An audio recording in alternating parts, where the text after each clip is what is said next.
everyone, welcome to Top 5 Fridays. My name is Jerry for Kill the Cast, and today we are talking about Top 5 theatrical directorial debuts. That means no short films, no college movies, no film school stuff, legit full movie releases in theaters. So our first one we're going to talk about is one of the greatest remakes to ever grace the horror genre, and that is Evil Dead by Fede Alvarez. I don't know if I said that name right, but this dude knocks it out of the park, both visually, both with the script, but what do I keep saying about? Anyway, he knocked it out of the park in all matters.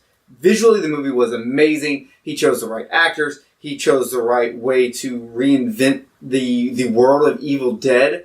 I mean, if you didn't like that remake, I would honestly just assume you're so much of a fanboy of Evil Dead 2 that you just couldn't get into it. But as for me, I preferred the first Evil Dead, a more serious take on it. And where that movie was just... The first one had such atmosphere and was so creepy. This remake was just so bloody and in your face. And it's what I want in a remake. Alright. Number 4. Psycho 3. Anthony Perkins. I absolutely love the first 3 Psycho movies. Shout out to Alex at Skeleton Crew for getting me to watch Psycho 2 and 3. Fantastic. In fact, Psycho 3 is one of the best podcasts Kill the Cast has ever done if you like really in-depth looks in movies. I absolutely adore Psycho 3. And the fact that he was diagnosed with HIV/AIDS right before filming and had to deal with it all during filming is amazing. Plus, he was the main actor in the movie. That's beyond phenomenal. Number 3, The Thing from Another World, 1951, Christian Nyby. Nyby. It's N-Y-B-Y. I don't know how to pronounce that. But a lot of people honestly think that Howard Hawks directed this movie, but he was actually a producer. And though he was on set, it was Christian's movie. He made a fantastic movie that would later on get remade into one of the greatest movies of all time. But the first one is a sci-fi horror classic. I love when sci-fi and horror come together, and this is by far one of my favorite black and white movies out there. Number 2, Pumpkinhead by Stan Winston. Stan Winston had already made a name for himself in the world of special effects. He was a boss, so for him to come on and take a movie that was going to use special effects to do the creature, amazing. I absolutely love Pumpkinhead. And fun trivia, it came out the exact day I was born, October 14th, 1988. So if you haven't seen Pumpkinhead, you gotta check that out. Stan Winston, because he knew special effects, that's what made the movie so good with him at the directing helm. Plus, the main actor is fantastic.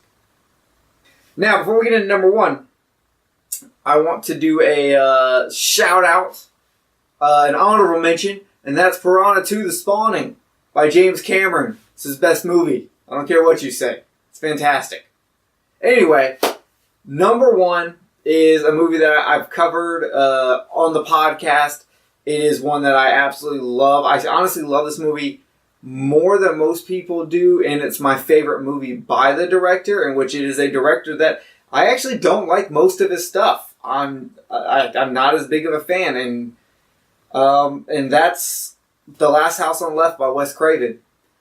I absolutely adore this movie. I think it's a lot deeper than people look at it to. I think there's a good balance between the good wholesomeness of the family versus the deranged, dark, grittier side of Crugen Gang.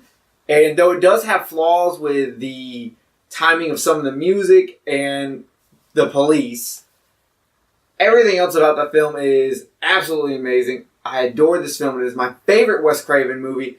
And it's better than Nightmare on Elm Street. I'm sorry. It is. To me. That's my opinion. I know most of you do not share that opinion. I know most people will probably say either Nightmare on Elm Street or Scream is his best movie. But for me, I love the raw grittiness of The Last House on the Left. That's it for me. Tell me some of your favorite directorial debuts in the comments. And if you're wondering, Jerry, how did you leave off Texas Chainsaw Massacre? Well, because there was a little debate on whether Texas Chainsaw Massacre was his first movie or not, because there's one that was before that some places say is a film school movie and some places don't. So it's kind of hard to tell. So that's why it was left off. There were other good choices. I mean, look at Clive Barker's Hellraiser. But I'm sure a lot of the other guys are going to hit those. So make sure you check out their videos. And until next time, I will see you again on Friday for the next Top 5 Friday. Did I say Friday? I think I did. I'm out of here. Goodbye, everyone.